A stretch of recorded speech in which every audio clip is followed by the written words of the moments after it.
I am a communicator. And so that side of storytelling is what motivates me. When I started actually connecting art to storytelling, and not just art for the sake of art, which is beautiful in and of itself, the way that I like to do art is to think of it sequentially, think of how can I communicate an idea sequentially, which pairs really well with picture books. I had never known that about myself till I started making picture books. Hey everybody, and welcome to another You May Contribute a Verse. I'm Josh Monken, co-host alongside my old buddy Brenna Jenneret, and with podcast support from John Seymour. And today we are talking to Rachel Michelle Wilson. We talked to Rachel last August about her debut picture book, How to Pee Your Pants. You are going to need to listen for the story of how that picture book came to be, and it is an absolute delight, as well as To Catch a Ghost, two how-to books that do not follow the traditional sort of instructional structure. Rachel's got a lot of insight to offer and a lot of really sort of considerate thoughts around how we communicate and work together and how we structure our artistic lives. And I'm really excited for you to listen to all that she has to say and offer. But first, I would quickly add, visit Tealmore Press, our sponsor, TIELMOUR Press.com, to see all that they are offering in nature picture books, including Enough to Share, Sloths and Their Moths, Butterfly Sea, and When the Sea Left. Just a real consistent roster of beautiful stories for kids. And with no further ado, I am happy to introduce you to Rachel Michelle Wilson's verse. So when my debut book came out, How to Pee Your Pants the Right Way, in October of last year. And before that point, I was trying to explore different ways of being online. Basically, I've never been comfortable with being online, but I thought this is a good time to do it when, nobody's watching. They're very, my friends, people that love me and I can get feedback from. And so I started exploring social media. I started exploring, making my website and just kind of Substack, all the stuff. And I was like, what do I want this newsletter to be? And then they had a podcast connection. And so I really like connecting with people and I wanted to learn from other people. And so I started doing a podcast newsletter kind of combination among a million other things I'm trying, and I always am trying things. And what I learned from that is I love it, but also it takes up a lot of energy, as you guys know from this amazing podcast that I love. You guys have been consistent. Yes. Which I know takes a lot of work, so kudos to you. But yeah, I haven't been consistent with it because ever since my book actually came out, then I was like, okay, author visits, bookstore events. How do I juggle making books while talking about books, while connecting with other people, all the things I want to do? And this is an issue I have generally, is I have a lot of ideas and it can be hard for me to prioritize which one to focus on, whether that's stories or the ideas around the stories, visits and all that stuff. But what I've learned is sometimes I just have to try things and see what I like and don't like and see what to let go of. And so that's kind of what I was doing with the podcast. And I'd love to do it again when I have bandwidth and figure out narrow it down so I have a more manageable way to be consistent with things like Substack and everything like that. So that's my hope for the future. But right now I'm on deadline, so not right now. Yeah, if you're prioritizing things to put your energy into, it's not to be cynical about the podcast because we do it for the love of it too, but it's not anything that's going to further your career in a monetary sense. You have to do it for the love of the game, and to do it for the love of the game, you have to have enough time to cobble together. And that's why I wanted to talk about it with you, because I think that was the first time that you and I had interacted. I think you had reached out just to talk about process and tools and things. And, I found it fascinating. But I don't want to speak for you, Brenna, but neither one of us would be still doing this if we were doing it solo. It is a lot. Yeah. And it's interesting because you both know, and probably everybody that listens to this is at least slightly aware of Mark Maron in his 16-year-old podcast. And some people may be aware that he's winding that down after those 16 years this fall in 2025. And I was just reading an interview with him this morning where he's, talking about how it takes so much of you to do it. Everything's going video. But also doing a podcast like this is a way to have a social life and stay connected. And it's interesting because I've stepped back pretty significantly from social media And so continuing to do this podcast is like a social connection to the world. It's a foot still in Kidlit. And you have to be intentional about it, I guess.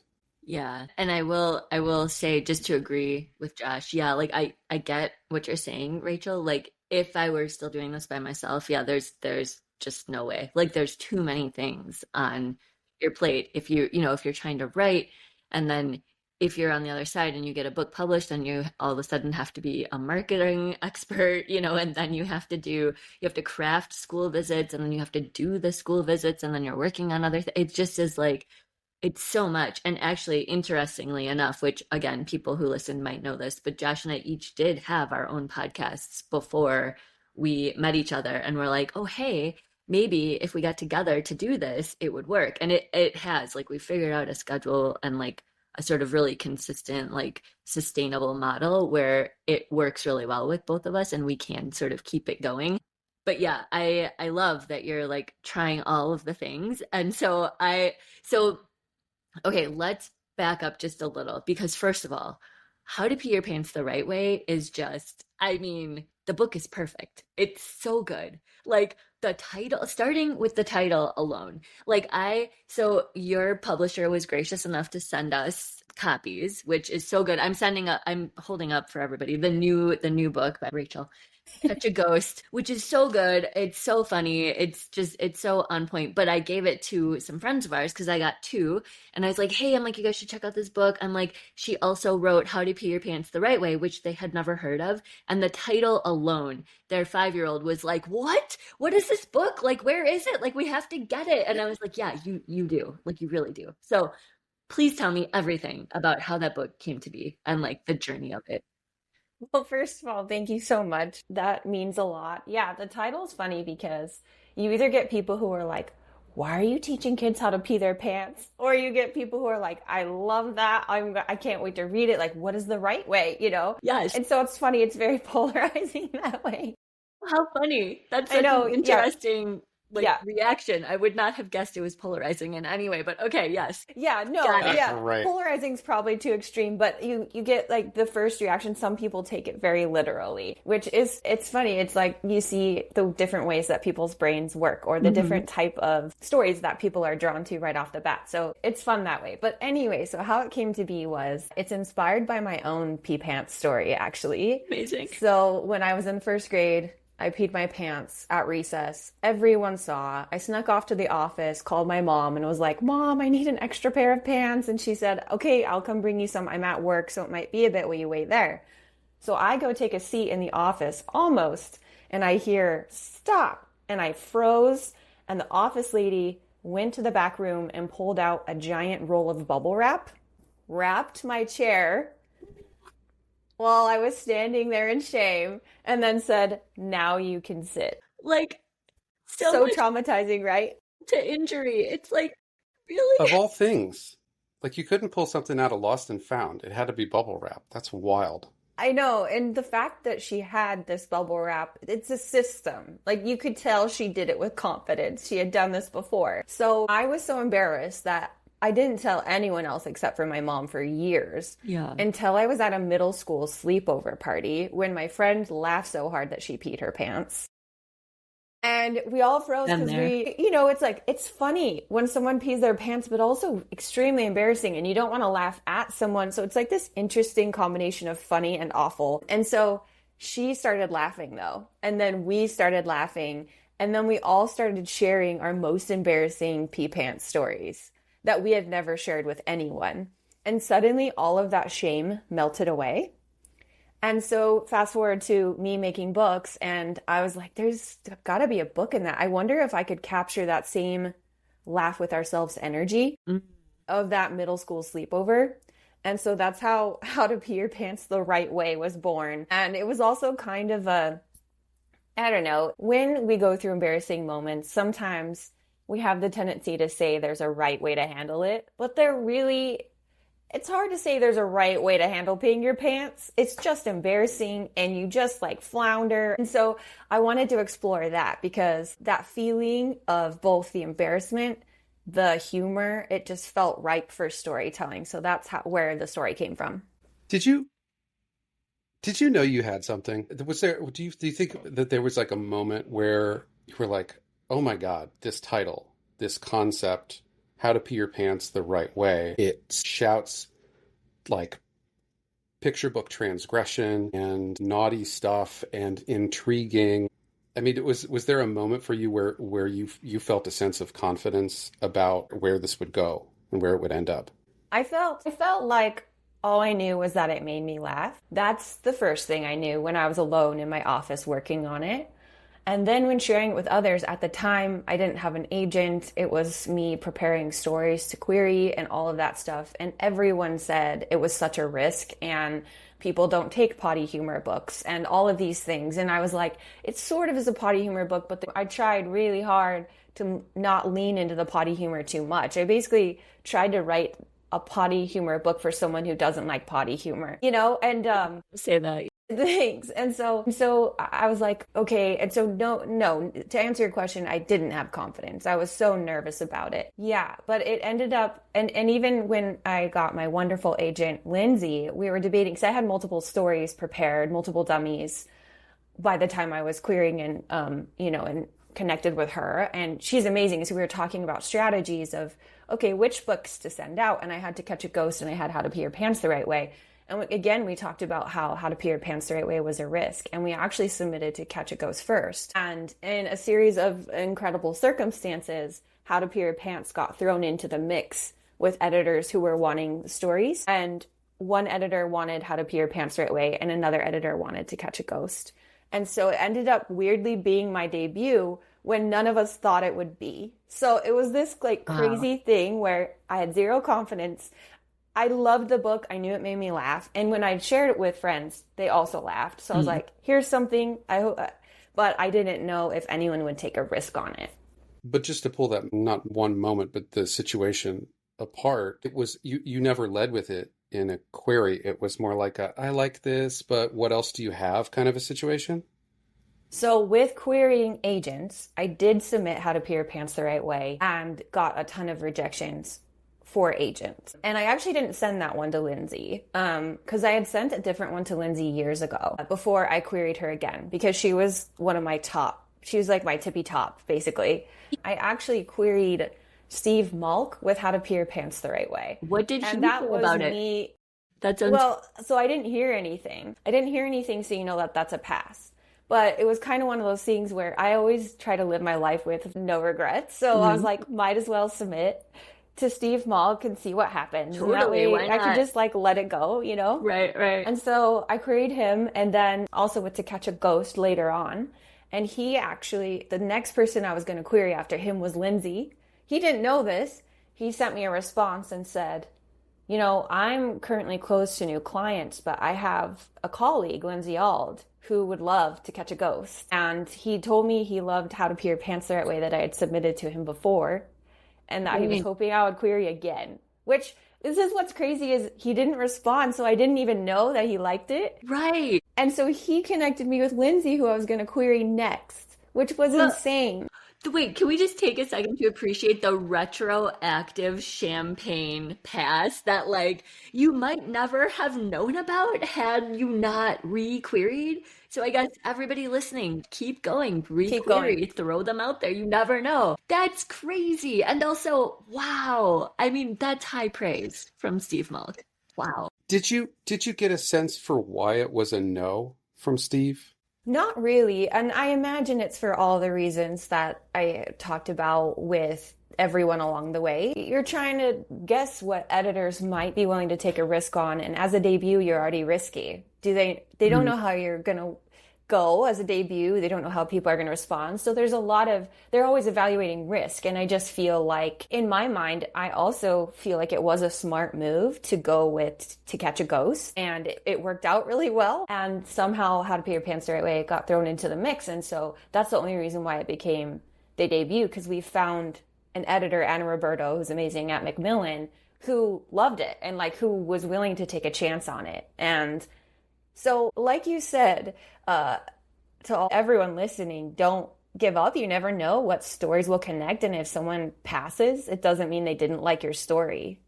Yes, that's the important, like, actionable insight that I'm taking away from this. You have no idea what people think about your work when they reject you, if they reject you. It is can be for any number of reasons, including, I love this, I just don't know what I would do with it.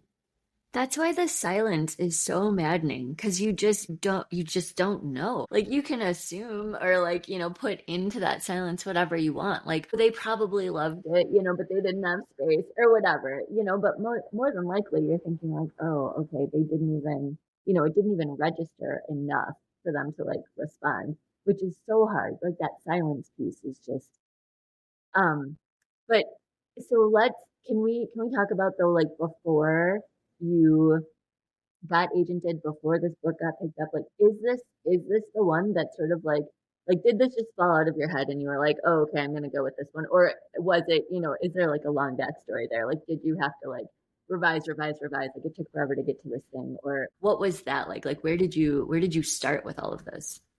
Yeah, so definitely a long process and a lot of years because it's hard to say where an idea starts because growing up, I can see my influences that even then, right? As a little kid. So I actually started out this whole process as a writer, not as an illustrator. And yeah, and I did art with my grandma, who was an artist, and she was wonderful. And my aunt is a writer and a teacher. And so with both of them, we would make up stories together. They would actually make picture books for me to read that they would create on their own, And so then when I went to college, I knew I wanted to be a writer, but I didn't know of what. And so I studied English. I almost became a professor. I almost became a teacher. I almost became a math teacher, actually. I went all over the place because I'm interested in everything. And then ended up in English because you can study everything. And I love reading. Smart. But then at the end, you're like, what do I do? And I almost became a teacher. And then I found myself in the corporate world, in the tech industry. And although I love parts of that, the stability, the benefits, all of that, I found myself very bored. It was required for me to sit with my butt in chair for 8 hours a day. But I didn't have enough work to fill that, even when I tried to find work to fill that. And so it was like punishing me for being more efficient at my job. And I was like, what do I do? How do I handle this? And so I started writing a poem a day as like a warm up. And then at that same time, I found a box of picture books that I had been collecting from when I was a kid to when I left for college in my mom's garage when she wanted me to clear out her stuff. My stuff out of her garage, and it all connected, and I was like, I want to do picture books. And then I started taking classes. I joined Storyteller Academy, started taking online classes, and I was only gonna write. I was like, I'm a writer. But as I made picture books, I couldn't help but illustrate them, and I kept telling myself, Rachel, you're not an artist. You're not an artist. Like, you're not an illustrator. This is gonna ruin your chances. And over the course of time, I eventually had to slowly learn to give myself permission to be an illustrator. And then once I did that, I put together a portfolio of art and stories together and then started querying. So I started querying as an author only and then illustrator. And it was the course of a few years of rejections and all that stuff. So I hope that was not too long of an overview. No, yeah, that was fascinating how that happened. How the permission to be an illustrator thing is fascinating because I drew incessantly as a kid, and I'm a communicator for my day job. And a lot of what I do is using visual sensibilities, but I've never gotten to that place where I would give myself permission to complicate my writing life with also illustrating, which takes a massive amount of time. What did you do to get proficient in the dummying and the composition and all that? Because that's super different from just drawing. I mean, it's a different technical skill set. It's a different way of looking at storytelling that requires looking at your story in a completely different way, in a new light. Yeah, that's a great question. I think what I realized about myself is, so a lot of artists enjoy the act of just rendering something, making something beautiful on the page. A lot of artists love sketchbooks and sketching out random things. That's not me. I am a communicator. And so that side of storytelling is what motivates me. And so when I started actually connecting art to storytelling, and not just art for the sake of art, which is beautiful in and of itself, the way that I like to do art is to think of it sequentially. Think of how can I communicate an idea sequentially, which pairs really well with picture books. I had never known that about myself till I started making picture books. And so to really learn those skills, I read a lot of picture books. I took classes. Storyteller Academy was awesome. They had both writing and illustration classes. And so I took both of those and I kind of started connecting with other artists in the industry, trying to just ask questions, make friends, like understand and get support along the way and give support along the way and critique groups and things like that. And that's what helped me is just, I would do challenges. I did like 100-day challenge where I did art every single day.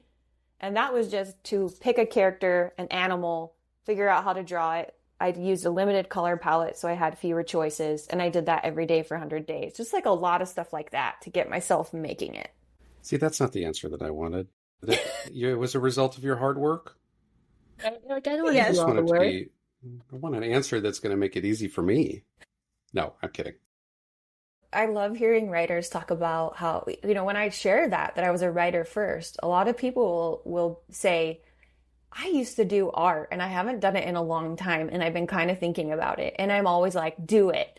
And one question to ask yourself as you're practicing or just playing, honestly, just play, is, do I want to do this as a hobby or as a career? I was obsessed with that question for a long time because I knew if I did it as a career, I need to make sure I actually love doing it every day, or I love making books because that's what my job would be. And I also was terrified that my art wasn't good enough and it would ruin my chances. Every time I queried an agent, I was terrified. And I was like, I think I'm better at writing. And so what if by sending my art, I'm actually ruining my chances? So there's a lot of fear, a lot of permission you have to give yourself, and then asking yourself really hard questions like, do I really want to do this as a career or do I want to keep it as a hobby for myself to do for fun? Because it does change your relationship to it to make it your career. So how long did it take, do you think, from starting as, text only and then adding in the art piece? Because your debut, I mean, both of your books that are out now, you're author illustrator, right? And they come in these like fully formed ways that you're just like, oh, she makes this look so easy. Like this must have just like happened and she just, can do all of the things. And you're like, wow, like, so how long do you think it took, like that whole thing to sort of like bring it together as like a finished, like a sort of final piece?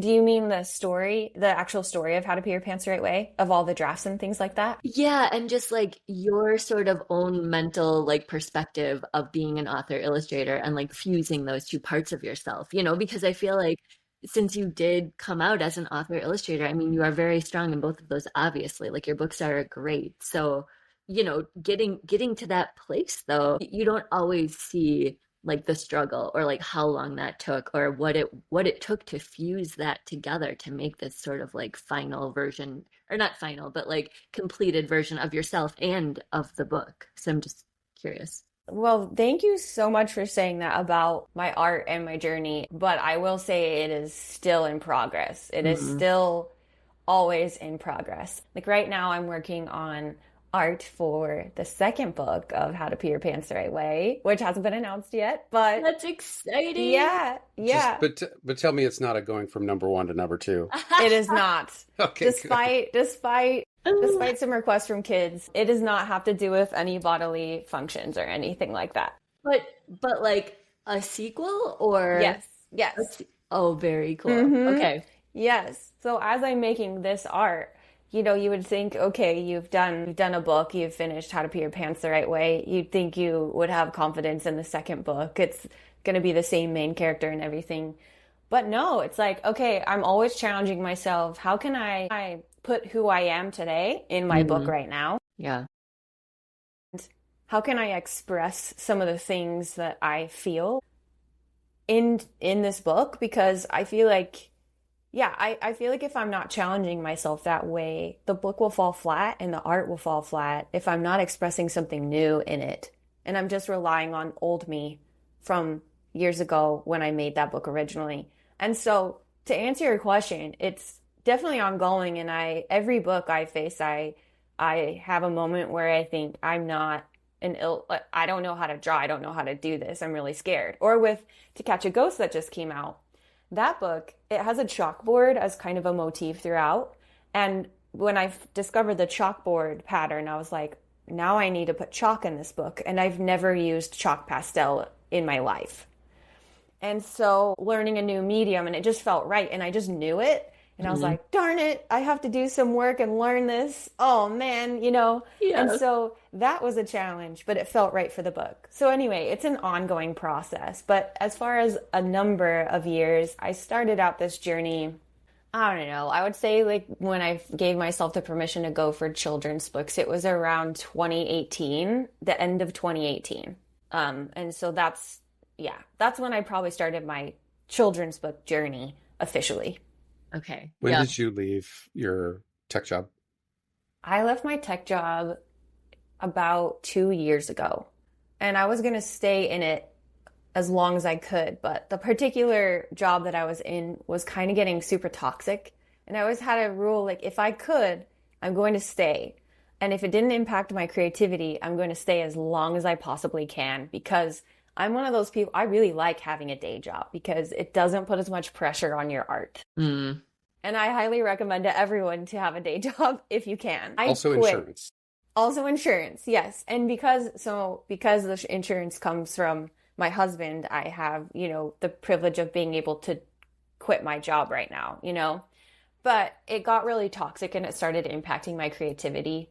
And that's when I had to make some tricky decisions. But I'm really glad that I quit. But I also loved having a day job because psychologically, I think there's some things that are really nice about that, as well as financially and everything.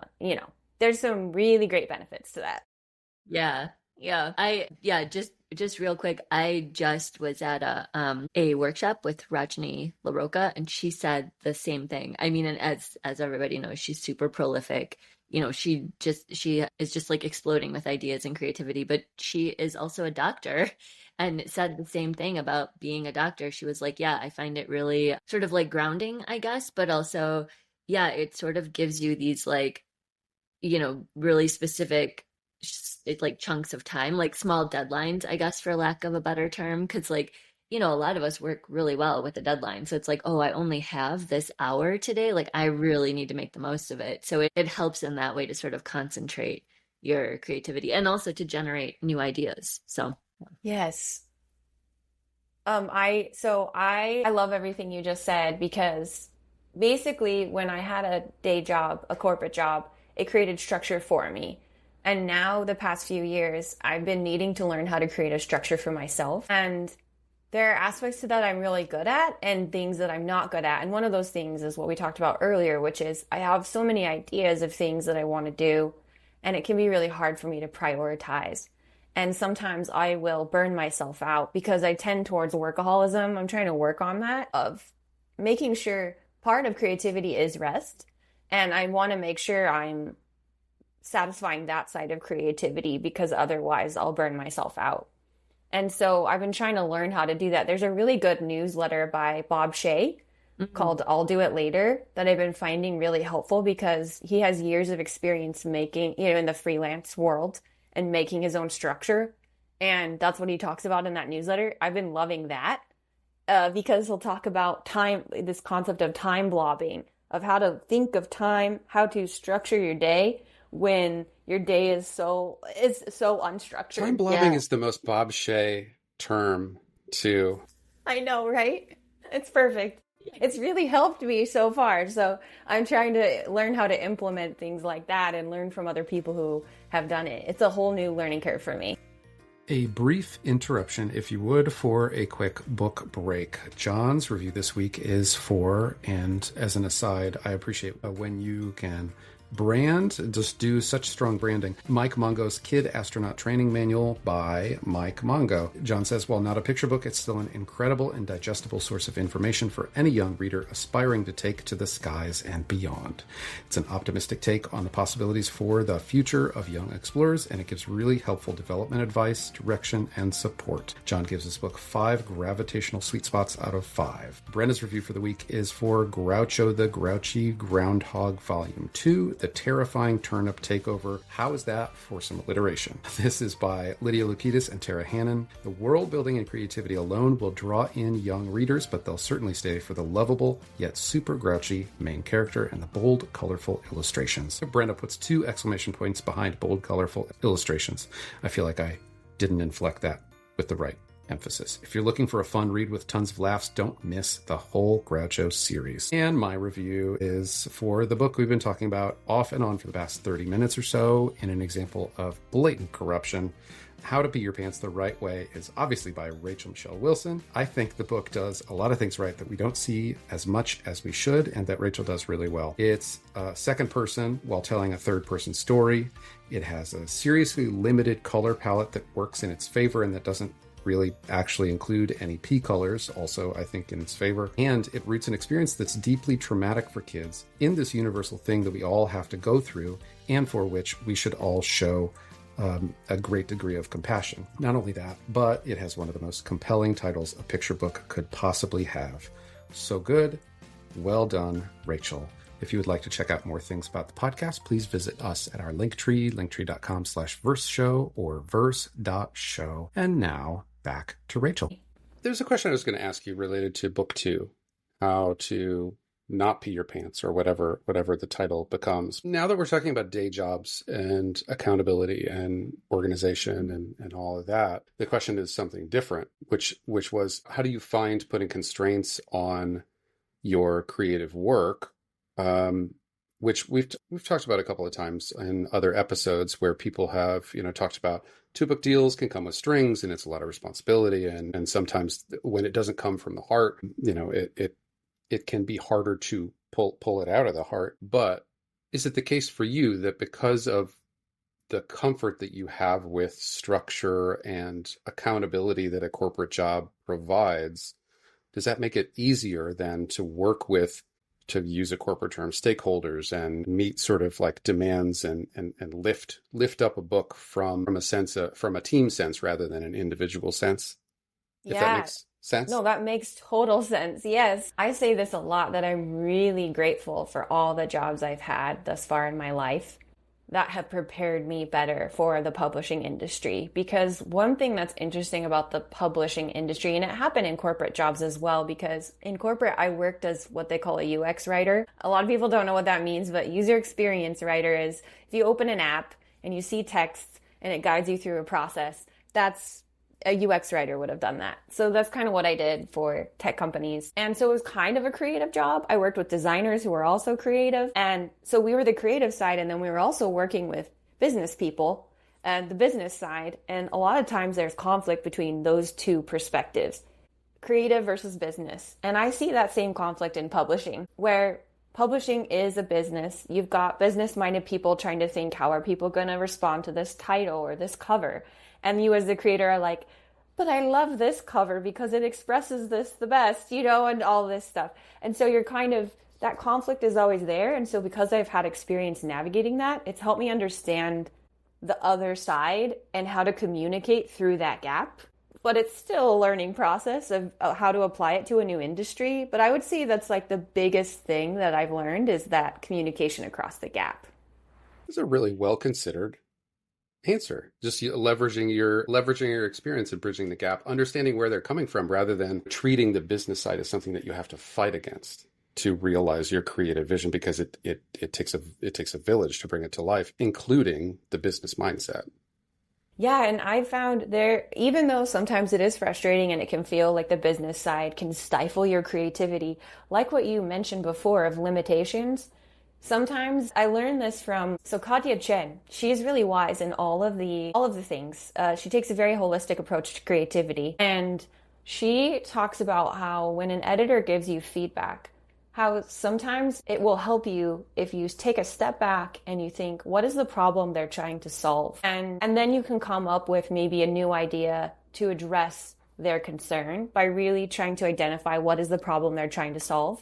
And that question has helped me so much, not only with getting feedback from editors, but of responses from editors or responses from publishers or marketing teams, of trying to figure out, like, how are they thinking about this?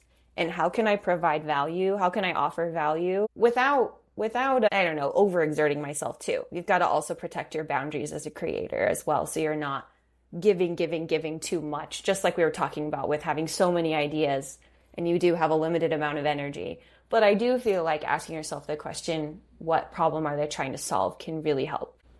I want to ask or dig in a little bit about with your school visits, because like I said, that I'm kind of in that place right now where I'm working on that. And I love how you have it set up, because the thing that I feel overwhelmed with right now and sort of paralyzed with is like, okay, I have these very specific school visits that I offer for my first book. Now I have another book coming out and I'm like, oh, I need to make a whole bunch of other new, like I need to reinvent all of these, very specific school visits for this book, and then for the next one and the next one and the next one. I'm just like, my gosh. But the way you have it is, I love the titles are tied to your book, but then the actual presentations are a little bit more generalized, for lack of a better term. They're more about like craft or like writing the story, and you can sort of use pieces of your book here and there to like fit. So it is about your book, but it's also about all of your books, which that just looks like a much better way to go. Can you just talk a little bit about like how you created your school visits and how you sort of think about that with like new books coming out, and like, how you'll tie them into future visits? Because I'm interested. Yeah, well, and I'm in it with you. I'm always trying to figure it out. So thank you for asking this, Brenna. And how I think about school visits is, well, I think of school visits kind of like I think about books. To me, books are experiences. I'm thinking of what experience am I offering the child and the parent together. And so then when I make a school visit, I think of it like the same way. What experience can I offer outside of the book? And that helps guide me thinking of school visit ideas. So my first school visit idea for how to pee your pants the right way, I thought, what do I want to do with these school visits? And one thing I really wanted to do was to help kids feel confident as writers and illustrators right now. They're often dismissed as less than all the time. They're told what to do. Even the way that people respond to their art sometimes, it's like somehow kid art, some people really respect it, but other people will be like, oh, a kid made this, and they get so dismissed. And I'm like, no, they're artists right now. They're creating amazing things and they have great ideas. So I thought, how can I get that across without being didactic, because they get talked at all the time. And so I thought, what better way to do it? What gives me confidence? Making books and seeing the end result of making a book. And so I thought, what if I could make a book with kids live? Both the writing and the illustration. How would I do that? And so then I realized I could take my book, How to Pee Your Pants the Right Way, and take out some of the words and use the structure like a Mad Lib, and come up with brainstorming ideas of like, okay, I have them imagine a character in a world, and I guide them through kind of like a visual journey. And I say, okay, now that you have your character in this world, what is something that would scare them or surprise them? And they come up with all these ideas. And so, let's say we land on how to escape a zombie, which is a story that one school wrote. Then we go from there and we use the phrases from my book. It can happen when you're sleeping. It can happen in class. It can even happen when you're sleeping in class, are the first lines. And then we just say, it can happen. And then I say, what are some places that you might find a zombie? And then they'll say, like, it can happen in the woods. It can happen in outer space. Like, they'll come up with ideas.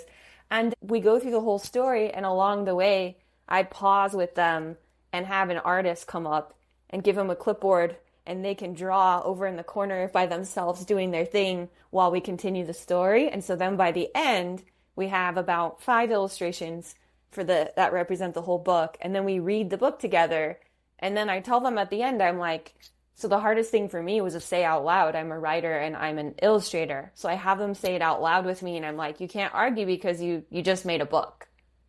And so it's a really, you just made a book. You have evidence. that you are a writer and illustrator right now. And so that's kind of how I thought through it. Like, what do I want to do? And how can I do it in the most impactful, fun way? And that's the idea I came up with. So yeah, I love that. I have been toying with a similar idea for it's a younger audience. There's a local preschool who I did a school visit with, and they want me to come back, but I'm sort of in between books and they've already seen my original presentation. And we were like, okay, but what if it's focused more on like the actual act of making a book, but they're little, right? So I was trying to focus on like beginning, middle, end, and like, what if I give them, like pictures and we describe the picture and then they have to put them in order of like how the story goes. And then we can sort of make the book together and like, they can draw it out and we can write the text together. And I give them like a little template. So we, staple it at the end and it's like, oh, now you have a book and you can put your name on the front and like, so like different, but similar spin. Yeah. So I love that. That's so fun. And you could do that then with any of your books going forward. So I love that because it's less, not that I don't want to do the work, but it is, it's a lot of like creative output now for something that is like additional to already having written a book and like writing books in progress and whatever. And it's like, I'm sort of trying to like, like put up boundaries for that energy. Like you talked about, like sort of keep those separate. And if I expend all of my creative energy trying to make a website, then I'm just like, oh, like that's not what I wanted to do today. You know what I mean? So it sort of like streamlines the process and you don't have to do as much like thinking outside of the box. Like it's a really creative idea, but then you can reuse it again and again. So anyways, thank you for sharing. That's amazing. Hey, Squarespace, if you want to reach out and sponsor the podcast, we will be happy to promote how easy you would make it to create author websites. Call us. But I have a non-silly question for both of you. How critical do you think building author visit curricula is to your creative life? For me, so I think it influences my creative life because I love connecting to my actual audience. The weird thing about children's books is when your book first comes out, the first people you see opinions from is like, you might see reviewers, you might see librarians, and all these opinions are awesome and valid and helpful. But it's weird to like, your first opinions are from adults and not from kids. When it's like such an interesting place. And so I am a type of creator. I found that I get energized by being around kids and seeing their ideas and interacting with them using my book and sharing my book with them. And that's one of my favorite parts. And it gives me more creative energy. I'm exhausted after I do a school visit because it's basically improv is what I do with them. And I have to take their ideas and figure out how to put them in a story. And so I come home exhausted, but like so happy. It's become one of my favorite things. And so like you said, Brenna, when I'm creating a new school visit idea, because I try to actually make different ideas for each book. So for To Catch a Ghost, it's kind of similar, but slightly different. We go on a ghost adventure and it's more drawing focused, where we start with a character worksheet and we figure out who our ghost is. And then from there, I have them draw their own individual ghost and then we write a story about them. So it's similar but different, kind of a different approach. So I've found it really energizing to come up with new ways to do school visits so that every visit feels a little bit different and so that I'm also interacting with kids. So it becomes worth your time, not necessarily in this is a diversifying my revenue stream sort of thing, which is not something that we should count on as creators, but grounding you in the sensibilities of the people that you're trying to speak to sense. 100%. Which is not to make it entirely self-serving, but it's a mutual benefit that way for sure. Oh yeah. And I approach everything with a little bit of selfishness. Like when I'm planning school visits, I don't want to be bored. So I don't want to be bored. I don't want to say the same things over and over again. I get tired of saying the same things again and again. And so I think, but the thing is, the kids don't want to be bored either, right? And so I think, how can I make this fun? How can I make this fulfilling? How can I make this something that I would want to do? And when I use that as my guide, a little bit of selfishness as my guide, the visits go so much better because the kids are having fun because I'm having fun. And the same thing applies to books, right? If we're bored making a book, it's going to show. If we're not challenging ourselves or putting something new in it, and the kids deserve the best. And so I try to use selfishness, for lack of a better term, as a way to bring my best for the kids.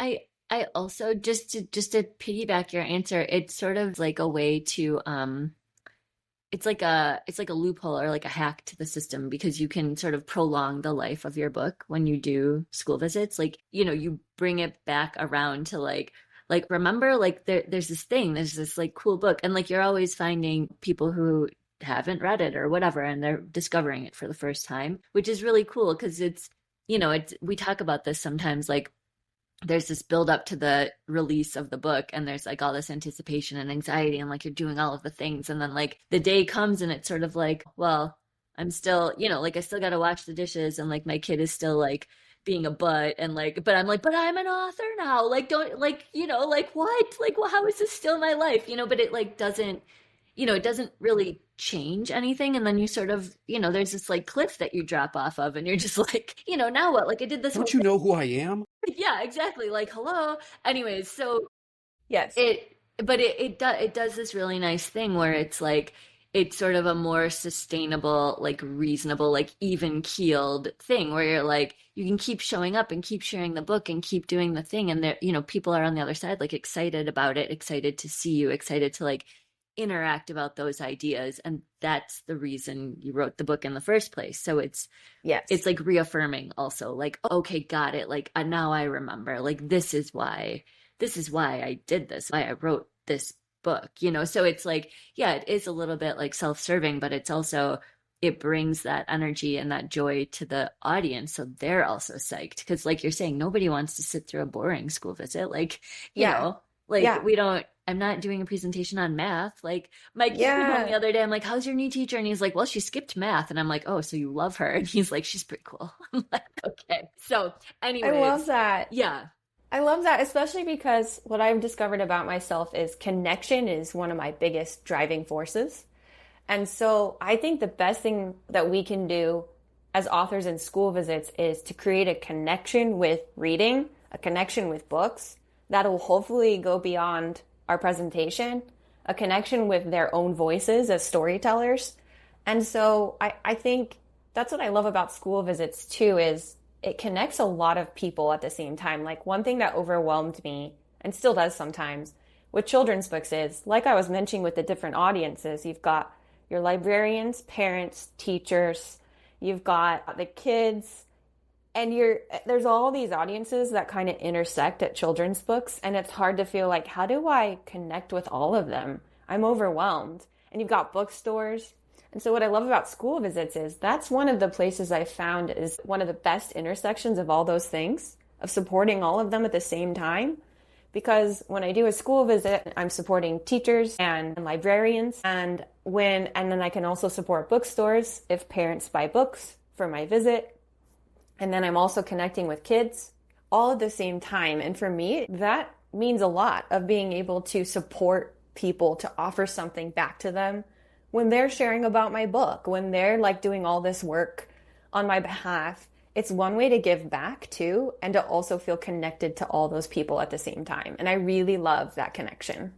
It streamlines it too. Like you're saying, yeah, so it's this one thing that you put a lot of work and joy into and a lot of effort. But it sort of spirals out into hitting all of these different people and markets, which is awesome, because I feel like part of the marketing and like the longevity of the book is like, yeah, you feel really, at least I do, I feel very like sort of fractured, and my energy is like very thin around like, oh, okay, well, I've got to like message the local bookstore, and like I have to pop in at the local library, and I need to like, do like a face-to-face with whoever, just so that they like want to like work with me. But when you go right to the source, it's like you don't have to do any of that. Like the school visit sort of does the work for you, because kids are psyched, teachers are psyched, the librarian is psyched, like, and then it goes out into the community and has this whole other life, and they're like, okay, great, that was really fun for everybody, and they don't really have to like bend over backwards to make all of this work.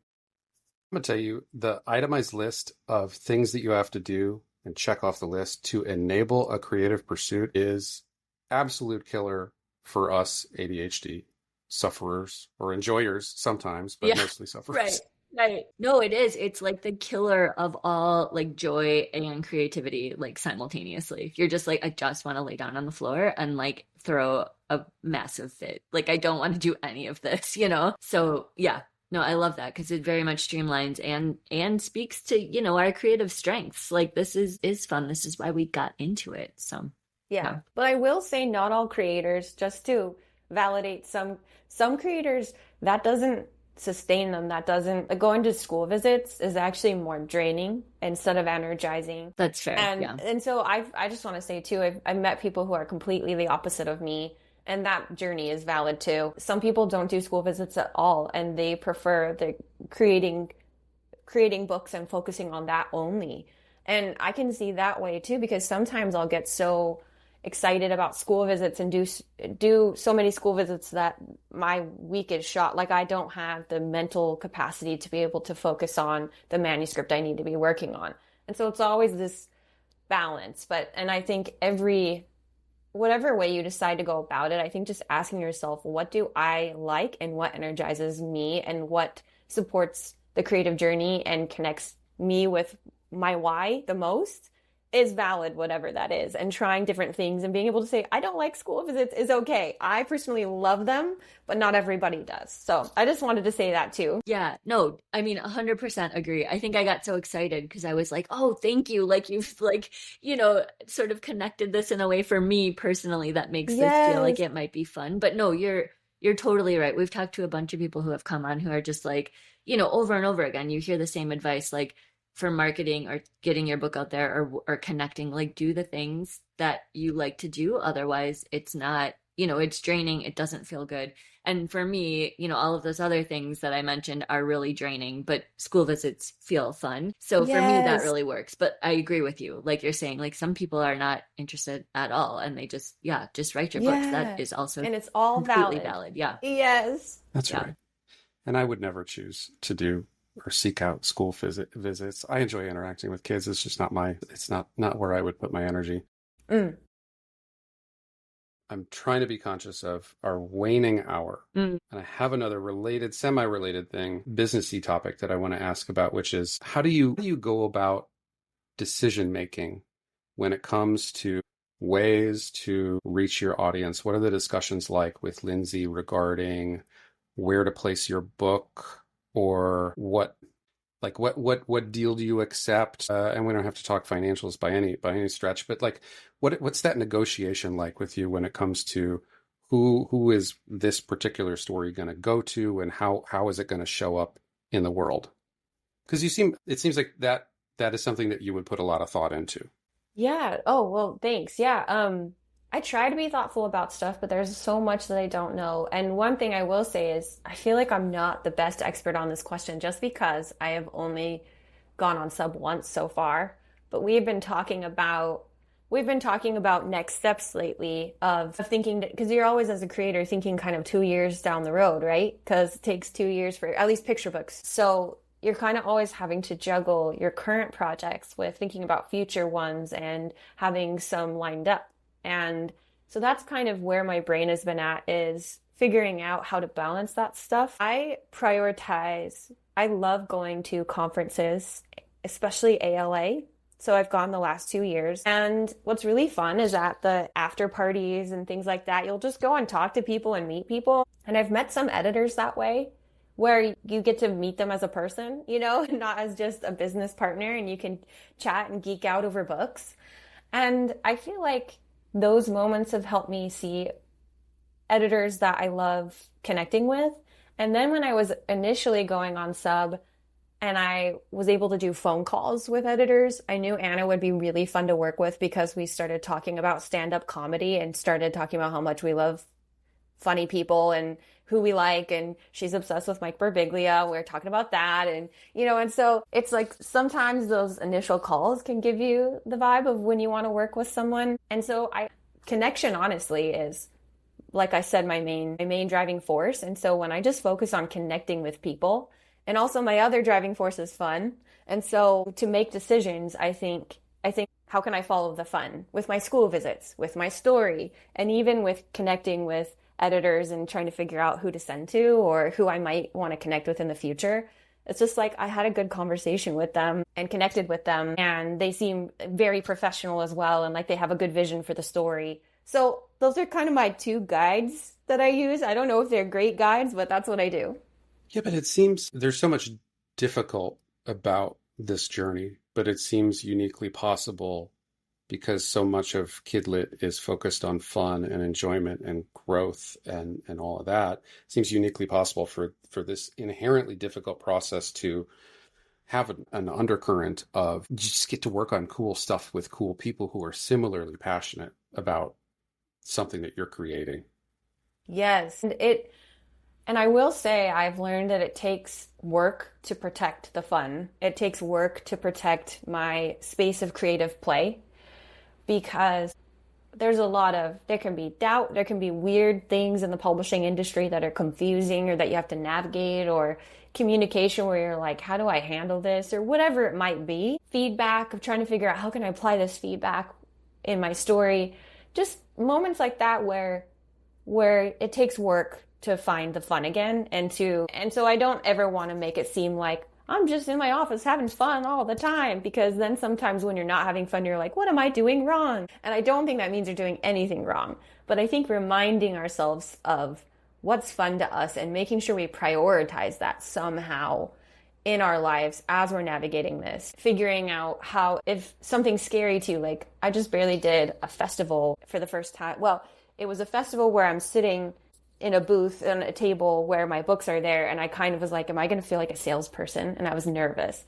And so then I was like, what if at my table I bring a basketball hoop and have little ghost basketballs that little kids can catch the ghost in the basketball hoop and the net. And so it was a way to be like, invite a connection with kids without it feeling like I have to say, here's my book for, and then it's a connection to my book to catch a ghost, but it helps me feel comfortable. Things like that, where it's like, I found fun amid some of the anxiety I had. That's what I would say following the fun means to me. Not that it's like so fun all the time and I'm never stressed. So I also just wanted to say that too. It's like a little puzzle to unlock. Like, how can I unlock the fun with this thing that's hard for me? Yes, I love puzzles, and I definitely think that way with stories and with life. I mean, personally, I would like to thank you for that piece of advice, because this whole thing with like I said, with the website and school visits and all the things and trying to like craft that, I just, like I said, I'm just like, I don't want to do any of that. But if I can figure out something that is going to be fun to motivate me and be like, oh yeah, like the kids are going to love this. Like, I can't wait to go in and like see their reaction. Like that helps, so much. Cause then it's like, oh, but it's like, I love this too. Like, that's fun for me. Like some sort of surprise for them where I know they're going to be like, oh, like what? Like, oh, we didn't see that coming or whatever. So anyways, yeah, thank you. Yay. And also to just because, I want to be aware of time, we are over the hour. And I just wanted to say thank you so much for coming on and sharing just all your journey with us and being so candid about all of it. It's been really, really enlightening and fun to chat. Yeah, and thanks to you both. I'm a huge fan of the podcast. I've listened since I think the beginning, and I just think I really admire everything you're doing, and I know how much work it takes because I tried doing it for 5 seconds and then stopped. So I just think you're incredible, and the conversations that you have with people and that you inspire. So, and I think your own personal creative journeys are awesome too. So I'm cheering you on with your author visits, Brenna. Oh, thank you. I mean, that's so kind of you. Yeah. Yes. So. No, it's, we're all here together. Supporting each other is the way forward for sure. Totally. That's totally. Right. That community. Yeah. So Rachel, you have a Dead Manuscript Society. We don't get to do this as often as we might like to. What did you bring? What did you bring to read for the class? Okay, so it's the very first picture book I ever wrote, and it's called Monster Sunday. And okay, so do I just read it, or how do you guys usually go? Okay, read it. So Monster Sunday is a story about a boy who's the narrator and a monster. And I have to clarify that because it is not clear when I read the manuscript. There's a lot of issues. Here we go. I live with Monster. He loves making lists, eating comfort food, and following his daily routine. He usually wakes up to the smell of Mom's freshly baked muffins. Today he smelled smoke instead. No muffins, he growled. His stomach growled back. Monster usually follows breakfast with his morning bubble bath. Today he found Albert there instead, who's the dog. No bath, he growled. Albert growled back. Monster usually spends the rest of the morning practicing his superpowers. Then he falls on his face in the illustrations. Today he quit instead. No superheroes, no bath, and no muffins. And then in the illustrations you see him have be thoughtful, excited, and have a light bulb moment. Monster grabbed his favorite bowl and spoon, tiptoed toward the freezer, clutched the ice cream, and it was empty. So he screamed, "Ice cream!" and hid in the closet. "Monster," I said, "let's make a sundae." "There's no ice cream," he mumbled. "We can make our own. On the count of 3, you be an ice cream volcano, and I'll be a chocolate one." Monster nodded. 1, Monster squeezed his fuzzy fists. 2, Monster lifted his giant head. 3, Monster exploded with rage. And then you see them turn into volcanoes, and then there's a giant ice cream sundae on the next spread. We had created a monster sundae. We threw melted ice cream balls, slid down dangerous hills of goop, soaked in chocolate lava, and burned marshmallows in an ice cream cavern. We savored the beautiful mess together. The end. Adorable. I love the creativity of like them making themselves into ice cream and the ice cream sundae. I love that. Awesome. It's like very interactive too. I can see kids just being like, I want to be the ice cream, like, and then my kid would be like, and now can we go to the store and get actual ice cream? Like Yeah, that was fun, exactly. but like also give me my ice Redirection cream. failed. Yeah. Yeah. Yes. Thank you for sharing with us. Like, like Josh no said, problem. like, not many people take us up on it, which I totally get. Like, sharing your stuff can be really vulnerable, and you never know if you want to like bring it back around, but we love when people share. Yeah, no, thanks for the opportunity, because there's a lot of issues with the story and the concept and everything, but what the piece that actually started it was that image of them turning into volcanoes. It was really fun to illustrate of just them slowly turning from there. I actually like illustrate them turning into volcanoes, and I still love that piece of it because it was kind of fun, but everything else around it, that's why it's dead. Yeah. Volcanomorphs aside, right? It's like a chance to look at it again and just be like, oh yeah, like that's the, that was like the spark. Like that's the thing I love about it. Yeah.